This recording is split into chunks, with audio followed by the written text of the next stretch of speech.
Mentioned before about, and athletes all the time ask about worry, self-doubt, and fear. I want to talk about the three evil sisters, because in my world, the three evil sisters are worry, self-doubt, and fear. And if you think about it, where do those three evil sisters live? Where does worry live, right? Worry really, their only existence for worrying is in the future. If you think about it, if you're worrying over and over again, you're spending way too much time doing what? Thinking about what's going to happen. And as we know in life, most of the bad things that we think about typically don't happen. How about fear? Where does fear live? Fear typically lives kind of in the present. Self-doubt, our third evil sister, is more about the past because of what happened, of some failures from yesterday. Self-doubt kind of creeps up and becomes a bit of an issue. So worry, self-doubt, and fear. The way in which you can combat those evil sisters is what? A, acknowledging that at some point you're starting to spend way too much time on coulda, shouldas, and a little bit too much time on the what ifs and what happened before. And the one biggest challenge that coaches have is getting athletes to understand that failure is the ultimate feedback, that the more that they fail, it becomes the ultimate life and athletic lesson.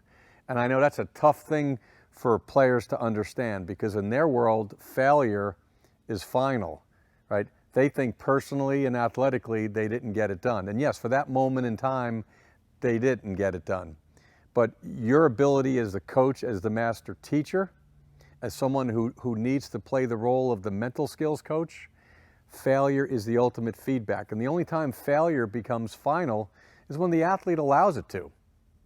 And again, this gets back to, again, an acronym, NO. NO doesn't stand for no. NO stands for next opportunity. No, you didn't get a hit. No, you weren't the winner on the track meet. No, you didn't have your best personal record in the 100. No stands for next opportunity. And that's a mindset and really almost a perspective that coaches really need to get young athletes to understand. Next opportunity, not no. And again, this gets back to the journal, and it really gets back to, and this is really a review, the evil sisters, right? When you're seeing athletes struggle, they have entertained and are directly now talking with worry, self-doubt, and fear. Those are the three evil ones. You want to know where choking lives? Choking typically lives in the world of the what ifs, as in they're worrying about the future. But if that particular athlete, right, was committed to his routines, right, understood that right here, right now is what I need to do, they've had unbelievable best flicks, okay, and they realize that there's nothing that they can do about what happened yesterday or the at-bat before, and for them to fast forward and think about the consequences of tomorrow doesn't really help them out. Well, how do you eliminate all that? And you know what, I wish I was so good, as I tell athletes all the time, that I could walk over to all the athletes I work with, okay, great, and you're all set.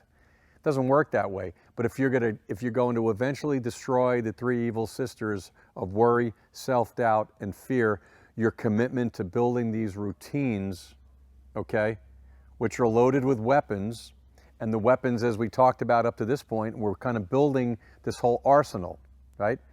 Without really being a professional breather, i.e. Debbie up, right? Routines will never happen.